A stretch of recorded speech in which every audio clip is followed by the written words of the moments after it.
Durante años, he compartido innumerables relatos con una vasta comunidad de entusiastas del miedo, quienes disfrutan sumergiéndose en el terror y enfrentando las pesadillas para descubrir la realidad oculta tras ellas. Espero que se encuentren de buen ánimo para escuchar relatos de experiencias inexplicables, historias verdaderas de personas como tú, que nunca imaginaron convertirse en protagonistas de un programa sobre encuentros directos con lo paranormal. Sin más preámbulo, comencemos este viaje hacia lo desconocido. Quizás deberíamos agradecer, o maldecir, el pésimo servicio eléctrico del pequeño pueblo donde viví durante 3 años, ya que de no ser por ello, no habría subido a la azotea de mi casa a las 5 de la mañana. Los apagones imprevistos que podían prolongarse durante semanas, junto con la falta de respuestas de las autoridades, causaron tantos inconvenientes que se desataron varias pequeñas protestas en la zona. Nosotros siempre fuimos de los más descontentos, considerando que había alguien en casa que dependía de la electricidad para seguir con vida. Literalmente. Afortunadamente, en medio de la crisis energética, mi padre logró conseguir un pequeño generador prestado, el cual instalamos en el último piso de la casa, en un almacén, convirtiéndose en nuestra posesión más valiosa. La casa en la que ocurrieron los eventos era bastante antigua y la habíamos alquilado para estar más cerca de la gente y de un hospital mejor equipado que una simple farmacia. Supongo que cuando llegamos estábamos tan desesperados que aceptamos la primera casa en renta que encontramos, y hasta entonces todo había ido relativamente bien. Nuestro panorama se oscureció, tanto literal como figurativamente, debido a la crisis energética y el inexplicable aumento en los gastos médicos, lo que obligó a mi padre a asumir una carga de trabajo excesiva, con más horas extras y noches sin dormir. Al mismo tiempo, asumí la responsabilidad de cuidar a la persona que estaba postrada en una cama, en la habitación de mi padre. El último día que mi papá salió lo hizo en plena madrugada, de manera urgente hacia el hospital, que era el único lugar donde podíamos conseguir uno de los medicamentos esenciales para que ella pudiera seguir viviendo. Los necesitábamos con urgencia porque habían desaparecido del sitio donde mi papá juraba haberlos dejado. Nunca sabremos si fue un error o una confusión terrible debido al estrés. Solo sé que, como nunca antes desde que fue diagnosticada, una sensación abrumadora me invadió mientras él se preparaba para salir. A pesar de que insistí en acompañarlo, me envió a descansar con la única condición de que estuviera atenta a ella y a cualquier llamada nocturna. Sin embargo, me quedé recostada en el sillón junto a su cama, sosteniéndole la mano. No pude dormir, solo estuve pensando en todo lo que habíamos vivido hasta ese momento, mientras la presión en mi pecho aumentaba y una sensación de desesperanza y angustia me invadía lentamente. Hasta que noté el roce de una cola peluda en mis pies. Era nuestro gato, completamente blanco y con una enorme cola, que se había convertido en el más fiel de los compañeros. Lo habíamos encontrado en un lugar horrible, desnutrido, muy pequeño y escondido debajo de una pila de basura. Decidimos quedarnos con él hasta que estuviera completamente recuperado, pero esa situación se transformó poco a poco en una permanencia de por vida con nosotros, devolviéndonos algo de la felicidad que tanto necesitábamos, tal vez en compensación por lo que hicimos por él. Mientras me agachaba y me acercaba a los 2 puntos luminosos que eran sus ojitos, sentí como si las pocas ventanas de nuestra casa, como si la ventilación deficiente, me afectaran más de lo habitual. Así que, tras comprobar la hora y ver que no faltaba mucho para el amanecer, decidí subir al tejado con el gatito en mis brazos. En esa parte de la casa, con el paso de los meses, se habían acumulado varias cajas y objetos que antes estaban en el almacén, pero que con la llegada del generador tuvieron que quedarse afuera. Nunca nos atrevimos a deshacernos de ellos. Cuando abrí la puerta, esperaba que esa sensación de asfixia, de no poder respirar, desapareciera. Pero eso no ocurrió. Lo que sí cambió por completo fue la temperatura. A pesar de ser verano, la noche estaba tan fría que estuve a punto de desanimarme y no salir. Sin embargo, todo comenzó cuando di mi primer paso hacia afuera y sentí como el gato se retorcía para liberarse de mis brazos. Ignoré esto porque pensé que volvería a entrar disparado a la casa, pero lo que el gato estaba mirando me hizo distinguir la silueta de algo que parecía un ave suspendida en el aire. Al observar detenidamente, noté que, aunque al principio no era visible, aquella figura avanzaba lentamente hacia el oeste, en dirección a las montañas que aún permanecían envueltas en la oscuridad. La silueta estaba lo suficientemente lejos como para que no pudiera percibir si emitía algún sonido. Al fijarme más, me di cuenta de que no volaba de la manera habitual, sino que se desplazaba con una estabilidad sorprendente. Además, su blancura era tan intensa que parecía envuelta en un halo de luz, casi etérea. Sin embargo, al prestar más atención, noté que, más que un ave, su forma se asemejaba inquietantemente a la de una persona con los brazos extendidos. Esta idea me invadió por completo, pero lo más perturbador fue que la criatura era tan grande que podía distinguirla claramente, mucho más grande que cualquier ave que conocía en esa zona, incluso aquellas que alcanzan hasta 2 metros de envergadura. Además, ninguna de las aves nocturnas que conocía tenía una forma tan peculiar como la de aquella figura. Bajé la vista hacia el gato, que permanecía inmóvil, sin inmutarse, mientras yo intentaba calmarme y aclarar mis pensamientos. ¿Qué era esa cosa? ¿Qué estaba haciendo? ¿Podría ser peligrosa? Y lo más preocupante de todo, ¿me habría visto? Me encontraba en un lugar abierto, sin ningún tipo de protección, salvo el almacén que tenía a mis espaldas.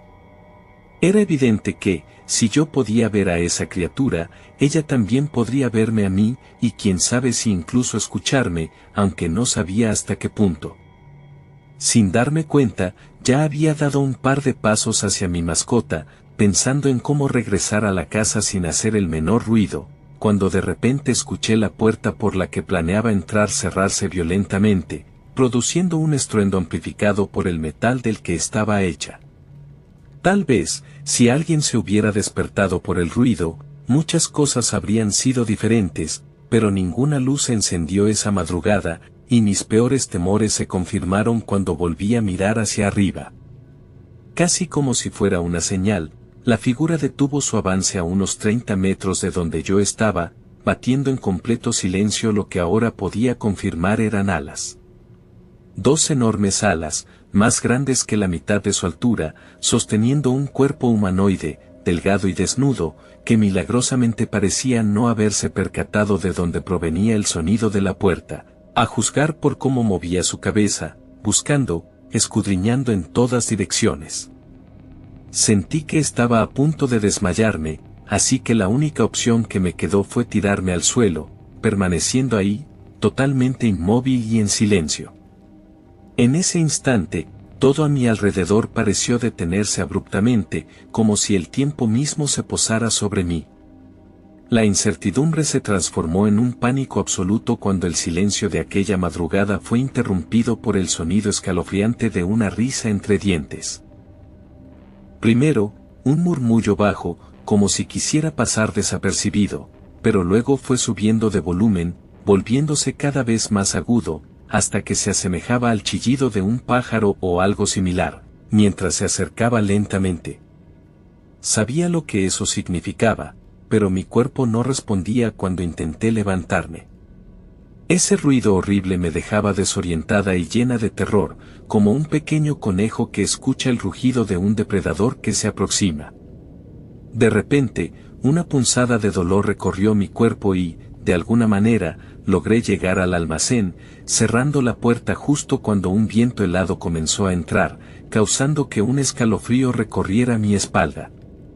Pasé lo que parecieron horas dentro del almacén, inmóvil, cubriéndome los oídos y acurrucada junto al generador. Sin embargo, esa maldita risa seguía resonando en la distancia, tan aguda que sentí como todo el espacio vibraba, volviéndose cada vez más ensordecedora.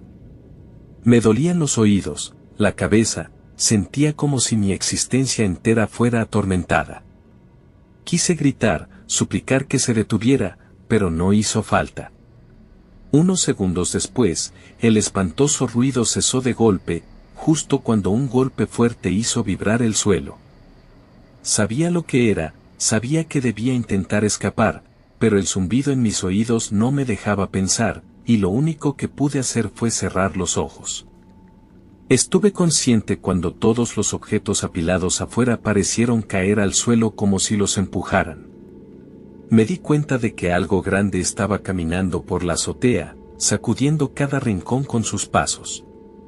Además, cuando me obligué a abrir los ojos, vi una sombra proyectada desde el otro lado de la puerta. Pero lo peor ocurrió cuando, de repente, los ruidos agudos se reanudaron, esta vez como gemidos de dolor. Varias ráfagas de viento se colaron en el almacén, como si un ave intentara volar. No podía soportarlo de nuevo, así que me tapé los oídos con toda la fuerza que me quedaba. El tiempo dejó de tener sentido para mí, y solo me atreví a salir cuando dejé de sentir los golpes y tuve la certeza de que ya no había nadie afuera. El espacio se volvió tan claustrofóbico que finalmente decidí mirar por debajo de la puerta. Ya no vi nada. Parecía que no había nadie.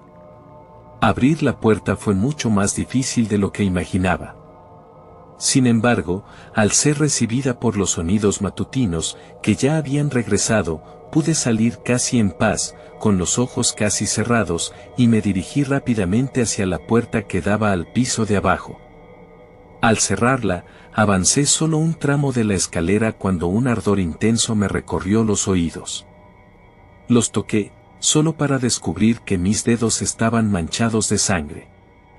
Me encontraba en el corredor que unía mi habitación con la de mi padre, observando el reloj que marcaba las 6 de la mañana. Me resistía a buscar el consuelo de la única otra persona que estaba conmigo en esa casa, pues seguramente le daría un susto tremendo al verme empapada en sudor, lágrimas y ahora también en sangre. Sin embargo, en cuanto escuché la llegada de mi papá, solo pude mantenerme en silencio hasta que lo vi. Omitiré algunos detalles de lo que ocurrió después, ya que se trata de una escena llena de consternación por parte de mi padre y de llanto por la mía, en la que entre balbuceos le relaté lo sucedido de manera tan desordenada que dudo haya tenido algún sentido. Él logró calmarme y tuvo que darme una pastilla para dormir. Lo asusté aún más porque, cuando subió a revisar, a pesar de mis súplicas para que no lo hiciera, todo estaba exactamente igual que siempre, excepto por ese pequeño rastro de gotas de sangre, la única evidencia de que realmente había estado allá arriba. En ningún momento dudé de mi historia, sin importar cuántas veces él u otras personas a quienes decidí contarla intentaron convencerme de que se trataba de una pesadilla o un accidente que me había dejado en ese estado. No los culpo. Mi padre estaba lidiando con mucho en ese momento, y los demás no tenían ninguna razón para creerme. Nadie en el vecindario vio nada raro esa noche. Lamentablemente, el tiempo demostraría que esas posibilidades, las de que todo hubiera estado en mi cabeza, estaban muy lejos de ser ciertas. Para empezar, aunque no lo admitió en ese momento, mi padre confesó que había tenido un terrible presentimiento de que algo podría suceder esa noche cuando salió. Decidió ignorarlo, pero cuando llegó al hospital, la sensación se volvió casi insoportable. Cuando finalmente le entregaron los medicamentos, salió disparado de regreso a nuestra casa, y casi le dio un infarto al verme así, con sangre en mis oídos. Según él, era como si una voz le hubiera gritado en el hospital, «Por favor, regresa». Aquella mañana, un dolor en mi pierna me sorprendió, una quemazón que se hacía cada vez más intensa. Al revisar, noté las marcas de un profundo arañazo de gato y recordé que eso me había devuelto a la realidad en algún momento dentro de aquel almacén que me había despertado. Y ese fue el último recuerdo que tengo de mi gato, esa marca del arañazo que aún llevo conmigo. No lo encontramos por ningún lado, a pesar de que buscamos por todo el vecindario. Nunca lo volvimos a ver, ni encontramos a nadie que hubiera visto alguna señal de él. Entre lágrimas que no servían de nada, terminamos la búsqueda con la dolorosa certeza de que ya no lo veríamos más, de que había cumplido su ciclo con nosotros. Las coincidencias más crueles sellaron el final de esta historia. El mismo día en que terminamos nuestra búsqueda, empezamos a oír unos maullidos lastimeros, bufidos y ruidos de peleas de gatos en la azotea. Las batallas felinas duraban toda la noche, haciendo casi imposible conciliar el sueño. Sin embargo, no había rastro de nada. No importaba cuánto nos asomáramos, jamás vimos a esos animales enfrentándose. Los sonidos persistieron hasta que, sin razón aparente y sin que hiciéramos nada, una noche cesaron por completo. A la mañana siguiente, después de esa última noche de ruidos, la persona que más amábamos en este mundo no despertó más, debido a un fallo respiratorio. Su partida fue un quiebre irreversible para nosotros. Apenas resistimos una semana en ese lugar mientras concluían los rituales fúnebres. Decidimos mudarnos casi de manera instintiva, como si estuviéramos listos para huir de allí en ese mismo instante. Pero antes, debíamos retirar nuestras pertenencias del último piso. Mi papá y yo subimos juntos, y mientras movíamos las cajas, vimos una cola entre ellas. Conteniendo la respiración, retiramos las cajas y allí estaba. Una cola, un poco menos blanca y más desgreñada de lo que alguna vez fue, ahora también manchada con sangre seca, especialmente en el lado por donde había sido arrancada. Mi padre sugirió que lo mejor sería no intentar buscar el resto. La última mirada que le di a la casa fue desde uno de los autos que nos alejaban de ese lugar. Una avalancha de recuerdos, no solo de lo que les acabo de relatar, me asaltó uno tras otro, hasta que recordé algo muy especial, mi papá colgando una escultura de ángel sobre su cama. Una figura que, vista de lejos, era realmente hermosa, esbelta y blanquísima, pero en la oscuridad se transformaba en un símbolo siniestro que atormentó varias de mis pesadillas. Me gusta creer que los ángeles que ahora vigilan la tumba de mi hermana, quien padeció la misma condición que se llevó a mi madre hace más de 15 años, son seres puros y cálidos. Trato de convencerme de que no tienen mandíbulas desmesuradas ni ojos terribles capaces de vislumbrar los miedos más profundos de tu alma. Después de todo, esos rasgos, más propios de criaturas del infierno, pueden ser simplemente visiones de alguien que estaba cerrando la puerta de un almacén para evitar ser alcanzado. Me niego a pensar que eso es todo lo que existe, y no es solo por lo que ustedes han contado. A veces, incluso me resisto a creer que existen en absoluto, pero algo dentro de mí me dice que están allí, que siempre volverán por mí, ya sea que esté dormido o despierto, que esa cosa que vi descender del cielo regresará. Gracias por acompañarnos en estas historias de terror paranormal, y por compartir estos momentos de miedo con nosotros. Les recuerdo que nos sigan en nuestras redes sociales, ya que pronto habrá varias oportunidades para poder interactuar con ustedes, lo cual siempre me emociona, y espero que a ustedes también. Ahora, es momento de continuar con más relatos esta noche. Lo que estoy a punto de narrar no es una simple historia, sino un evento real.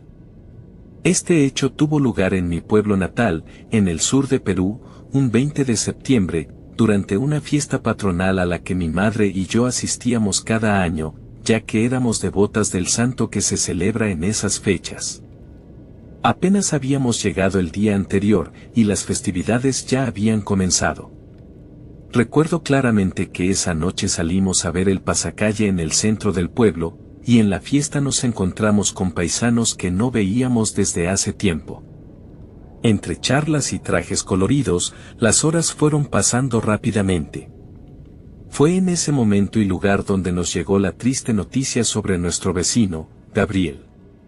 Nos informaron que estaba hospitalizado, y que su estado era grave debido a una enfermedad que padecía desde hacía tiempo, pero que había sabido ocultar muy bien a casi todos en el pueblo. Su familia era una de las más acomodadas económicamente en la comunidad, y también una de las más conocidas, especialmente por nosotros, ya que vivíamos en la misma calle. Recuerdo que tenían 2 casas, una frente a la otra, y que una de ellas funcionaba como una pequeña tienda, donde el mismo don Gabriel atendía. En el pueblo, era fácil reconocerlo desde lejos. Era un hombre alto, robusto, y con una forma de vestir muy particular. Siempre llevaba camisa, un chaleco de hilo, pantalones de tela, y, sobre todo, esa característica boina que nunca se quitaba. Cuando miré mi teléfono esa noche, vi que ya eran casi la 1 de la madrugada. Le dije a mi mamá que ya era tarde, y ambas decidimos regresar a casa caminando, ya que el pueblo es pequeño. Al llegar, nos dimos cuenta de que no habíamos sacado las llaves, y con un poco de apuro, mi mamá comenzó a buscar su teléfono para llamar a mi abuelita y pedirle que nos abriera la puerta. Yo también busqué el mío en mi bolso, y al revisar la hora nuevamente, vi que ya eran las 1:45 de la madrugada. Mientras estaba parada al lado de mi mamá, de reojo noté una silueta a unas casas más abajo. Al voltear a verla, pude distinguir la figura de un hombre parado en la acera, mirando fijamente hacia la puerta, como esperando que le abrieran. Al principio pensé que era un vecino que había tomado de más y volvía a su casa, pero algo llamó mi atención. Su figura me resultaba extrañamente familiar, aunque su rostro se mantenía en sombras bajo esa boina peculiar que llevaba. No, no puede ser él, me dije a mí misma. Sin pensarlo, di unos pasos hacia el hombre. Él, a su vez, se giró para observar la casa de enfrente, y me di cuenta de que era la casa de don Gabriel. Estaba parado en la puerta de lo que era su tienda, y cuando se dio la vuelta, cruzó lentamente la calle para dirigirse a su otra casa. Yo solo lo observaba atentamente. Algo en él no era normal. Parecía que caminaba, pero con movimientos lentos, como si todo se desarrollara en cámara lenta. Estaba a punto de levantar la mano para saludarlo cuando, de repente, sentí que alguien me tomó del brazo. Al girarme asustada, vi a mi mamá, quien me llamaba para que entráramos rápidamente. La puerta ya había sido entreabierta. «Espera un momento», le dije. «Él está allí», señalé hacia la casa de los vecinos. «¿Quién?», me preguntó desconcertada. Al volver la vista, solo alcancé a ver una figura delgada que se desvanecía en la penumbra de esa calle mal iluminada. A la mañana siguiente, nos despertaron con fuertes golpes en la puerta. Al abrir, me quedé perplejo al ver a nuestros vecinos. Todos vestidos de luto, habían venido a invitarnos al velorio del señor Gabriel. Nos informaron que había fallecido la noche anterior. Con mucha discreción, me atreví a preguntarle a uno de los sobrinos de don Gabriel a qué hora había ocurrido el deceso, y me comentó que su tío había dejado este mundo alrededor de las 12:30 de la noche. En ese momento, solo le compartí lo que había presenciado a mi abuelo, quien me explicó que es algo común, que las almas realicen una última visita a sus seres queridos o a los lugares que habitaron, antes de partir definitivamente. Les deseo una excelente noche, y les recomiendo tener precaución con los sonidos que provienen de afuera, con esos lamentos que, podrían ser solo el viento. O tal vez no. Para estar más tranquilos, mejor dejémoslo así y evitemos mirar. No miremos por la ventana bajo ninguna circunstancia. Nos escuchamos muy pronto.